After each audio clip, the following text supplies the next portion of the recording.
So that's the position of your hands under your pelvis.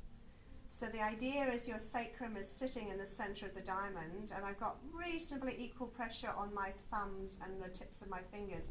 So for you, you're going to have to work a little bit to get the weight into your thumbs, which will give you that slight tilt in that direction. Then that's that. I've finished with my pelvis. It's just sitting there heavily. So I'm now thinking of letting my hip relax out to the side, foot sliding in a straight line away from my buttocks, rotating back to vertical, coming back in.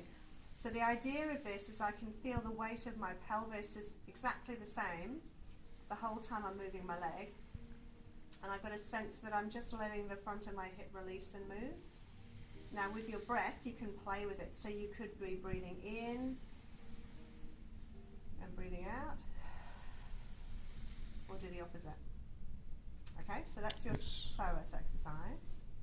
So then we're going to do, this is your exercise for activating your buttock muscles correctly and hugging your midline. So with your feet, you want to try and get your feet so that your heels are in line with your sit bones. The weight's on the inside part of your ankle bone. And for you, this right leg tends to go up here. So you want to think of your right leg drawing into the center. So you're hugging your midline with your right particularly. Mm-hmm. Now I've measured this distance here from my sacrum to my pubic bone, and I've felt that I've got some abdominal tension, and that distance is whatever it is there to start with. So my first thing is I'm lifting off the floor. This distance remains the same. That would be it lengthening. That would be it shortening. It's not doing either of those. Yep. It's holding that same distance. So that's my start position. So maybe you could do a few of those to start with, just feeling that you're holding your midline, Right. keeping that distance the same. So then, once you're up there, I'm still holding that distance the same.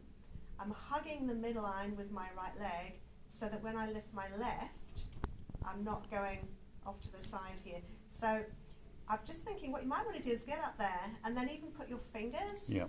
under Okay. your sit bones, just so that you can cue it. I can now feel that I've got this muscle holding me into the middle.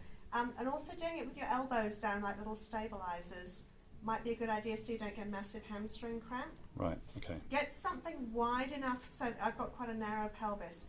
You want it wide enough so that you can actually feel you've got the ball there without having to, really go for Yeah. internal rotation. Okay, there you go. Thank you very much.